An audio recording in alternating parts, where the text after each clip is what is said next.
Le XRP deviendra-t-il l'un des principaux acteurs en 2022? Le XRP pourrait-il devenir le système bancaire standard dans le monde? L'auteur de Rich Dad Poor Dad, Robert Kiyosaki, a donné une série d'avertissements concernant l'économie américaine de vendredi. Rich Dad Poor Dad est un livre publié en 1997 et coécrit par Kiyosaki et Sharon Lechte. Il a figuré sur la liste des meilleures ventes du New York Times pendant plus de 6 ans. Plus de 32 millions d'exemplaires du livre ont été vendus dans plus de 51 langues et dans plus de 109 pays. Kiyosaki a tweeté qu'un moment de le coyote et l'éclatement de la bulle la plus importante sont à venir. Affirmant que l'hyperinflation et la dépression sont là, le célèbre auteur recommande d'acheter de l'or, de l'argent et des bitcoins avant que le coyote ne se réveille. L'auteur de Rich Dad Poor Dad estime que les retraites des baby-boomers seront volées et que les 10 000 milliards de dollars dépensés en fausse monnaie sont en train de prendre fin. Il a qualifié le gouvernement américain, Wall Street et la Réserve fédérale de voleurs. De plus, Kiyosaki a tweeté au début du mois, inversion du marché repo. La dernière fois que cela s'est produit, c'était en 2008. En 2008, j'ai emprunté 300 millions de dollars pour acheter de superbes biens immobiliers. Il est temps de s'enrichir à nouveau. Il est temps de devenir intelligent, pas avide. Soulignant que les entreprises faibles et les investisseurs cupides échoueront, le célèbre auteur a écrit. En outre, Kiyosaki a mis en garde contre un crash massif à de nombreuses reprises. Prédisant un krach boursier géant en octobre, il a noté que les États-Unis glisseraient dans une nouvelle dépression après l'impact. Il a également averti que nous étions dans une bulle géante dans l'histoire du monde. Le mois dernier, l'auteur de Rich Dad Poor Dad a déclaré que le dollar américain allait imploser, recommandant aux investisseurs d'acheter plus d'or, d'argent, de bitcoin, d'Ethereum et de Solana. Il a souligné que le monde était en difficulté, et que la dette nationale américaine était en train de passer à travers. Kiyosaki a averti que le gouvernement saisirait toutes les crypto-monnaies dans le même mois. Néanmoins, il a prédit la fin du dollar américain, notant que la guerre Russie-Ukraine donne naissance à la crypto comme un refuge plus sûr que la fausse monnaie fiduciaire du gouvernement. Un nombre croissant d'économistes et de prévisionnistes disent maintenant qu'une récession se profile à l'horizon pour l'économie américaine, alors que la Réserve fédérale continue de lutter contre l'inflation la plus élevée depuis plus de 40 ans. Par exemple, le PDG de JP Morgan Chase, Jamie Dimon, a déclaré cette semaine que le risque que la Réserve fédérale fasse basculer l'économie américaine dans la récession augmente. L'ancien secrétaire au Trésor Larry Summers a également déclaré qu'une récession était le résultat le plus probable pour l'économie américaine, et non un atterrissage en douceur. En octobre de l'année dernière, Jack Dorsey, PDG de Block ANC et ancien PDG de Twitter ANC a prédit que l'hyperinflation se produirait bientôt aux États-Unis et dans le monde. Récemment, le troisième milliardaire le plus riche du Mexique, Ricardo Salinas Pliego, a mis en garde contre une grave inflation du dollar. Il a recommandé d'acheter des bitcoins. Dans une interview, le patron de Finci, Mihai Kuznetsov, a déclaré que l'objectif de son entreprise est d'éliminer les obstacles cachés et les inefficacités qui entravent les paiements transfrontaliers sans faille. Ces objectifs correspondent à ceux de Ripple. Il ajoute que l'utilisation du service ODL, On Demand Liquidity, de Ripple permettra à Finci de réaliser de nombreuses améliorations et économies opérationnelles, qui seront ensuite réinjectées dans l'entreprise pour l'améliorer. Ripple dispose déjà de plusieurs corridors ODL dans diverses régions, notamment en Europe, au Japon, aux Philippines, en Australie et au Mexique. Le Mexique utilise la bourse de crypto-monnaie locale Bitso comme fournisseur de services ODL. Selon les données partagées par Ripple récemment, ODL est maintenant présent dans 22 marchés de destination. Ripple a fait savoir que la popularité de ses produits et services a augmenté de manière significative en Europe, car la blockchain est de plus en plus utilisée pour les paiements dans l'UE. Selon une étude récente de Ripple, près de 60% des institutions financières en Europe ont l'intention d'utiliser la blockchain pour effectuer des paiements. L'action en justice continue et très médiatisée intentée contre le réseau Ripple par la Security and Exchange Commission, SEC, aux États-Unis s'est transformée en une sorte de situation de blocage, les investisseurs et les régulateurs attendant des résultats différents.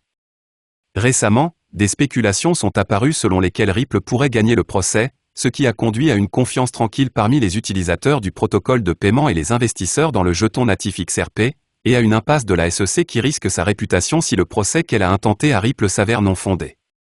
Ripple a une capitalisation boursière de plus de 40 milliards de dollars et a conservé ce niveau de manière constante depuis le milieu de l'année dernière, ce qui démontre qu'en tant que réseau, même avec le litige de la SEC, Ripple a fait l'objet d'une forte pression et est resté dans l'actualité pendant une longue période, a-t-elle expliqué. Alors que le tribunal entame la procédure visant à mettre fin au litige, les deux parties devant se mettre d'accord sur le calendrier de présentation des jugements sommaires, les investisseurs évaluent maintenant à quel niveau XRP pourrait aller dans le cadre d'une conclusion du procès. Sa valeur se situe actuellement autour de 7200. Certains indices laissent penser qu'elle pourrait se rapprocher de la barre des 1,20$ si ceux qui la surveillent deviennent acheteurs, mais il pourrait bien y avoir une ruée vers les 1,80$ cette année si Ripple règle enfin son procès avec la SEC. Zakharova de FX Open nous a rappelé que tout n'est pas encore terminé, la SEC cherchant à prolonger les choses autant que possible. Un règlement serait la voie la plus rapide pour faire disparaître le procès, mais il semble que le seul moyen d'y parvenir soit le fantôme de William Inman et son discours de 2018.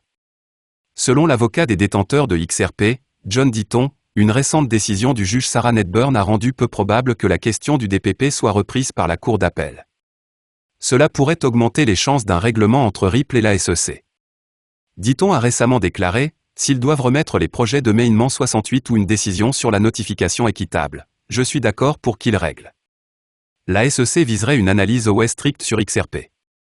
Dans cet exemple, toutes les parties, y compris les détenteurs de XRP, pourraient gagner le procès SEC contre Ripple. Le procès SEC contre Ripple est enfin arrivé à l'heure du jugement sommaire.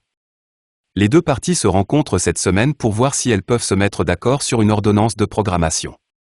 Un dépôt récent de la SEC a noté que Ripple poussait pour la mi-mai pour les mémoires initiaux, mais l'agence a clairement indiqué qu'elle voulait plus de temps. Je pense qu'il est prudent de dire début juin pour les mémoires initiaux et les motions d'Aubert, a déclaré John Ditton, avocat des détenteurs de XRP. Ditton a commenté ce à quoi il faut s'attendre et les résultats potentiels, rappelant à ses followers Twitter que Ripple peut encore perdre le procès XRP, mais que les deux parties peuvent gagner, techniquement et juridiquement parlant. Une situation gagnant-gagnant-gagnant. Ripple et la SEC se mettront d'accord sur une liste de faits indiscutables. Ces faits stipulés peuvent éviter que l'affaire soit décidée par un jury. Si les parties ne peuvent pas se mettre d'accord, un jury décide de ce qui s'est passé, le jury décide des faits, explique John Ditton en donnant un exemple. Si les parties à un accident de voiture ne sont pas d'accord sur la couleur du feu de signalisation, le jury décide. Mais si les deux parties sont d'accord pour dire que le feu était rouge, il n'y a pas besoin d'un jury pour déterminer ce fait. Par conséquent, Ripple et la SEC pourraient être d'accord sur tous les faits pertinents. Si c'est le cas, le juge applique la loi à ces faits et rend sa décision. Ditton a fourni un exemple hypothétique dans lequel la SEC et Ripple ont convenu qu'en février 2013, Ripple a vendu une option pour 1 milliard de XRP à l'investisseur B, évalué à 0,05 par XRP, pour 25 millions de dollars. J. Torres, en appliquant les facteurs de Howey, a pu déterminer que ce jour-là en 2013, l'investisseur B a donné 25 millions de dollars, un investissement, dans une entreprise commune, Ripple, avec une attente raisonnable de profit parce que Ripple a expliqué tous les efforts qu'elle avait l'intention de faire pour stimuler l'adoption et l'utilité de XRP. Toutes les parties, y compris les détenteurs de XRP, pourraient gagner dans l'exemple mentionné ci-dessus. Si le scénario factuel ci-dessus était accepté, le juge pourrait conclure que l'offre spécifique de XRP, un contrat d'investissement avec Ripple. La SEC gagne. Ripple pourrait encore gagner parce que le juge appliquant ces mêmes facteurs décide que les ventes continues de XRP par Ripple ne sont pas des valeurs mobilières. Ripple gagne. Le juge devrait conclure que les ventes de XRP sur le marché secondaire indépendamment de Ripple ne sont pas non plus des valeurs mobilières. Les détenteurs de XRP gagnent. John Ditton a récemment prédit que le procès XRP pourrait se terminer en août dans le meilleur des cas, et qu'un règlement entre la SEC et Ripple est de plus en plus improbable. Pourtant, tous les procès avec jury ne se valent pas, et il y en a un qui intimide probablement le plaignant. La SEC ne veut pas d'un procès avec jury sur le fair notice. De plus, le tribunal impose une obligation de bonne foi aux parties. La SEC et Ripple ne peuvent pas ignorer un fait qui n'est pas contesté, a-t-il déclaré en plaidant pour une situation gagnant-gagnant-gagnant.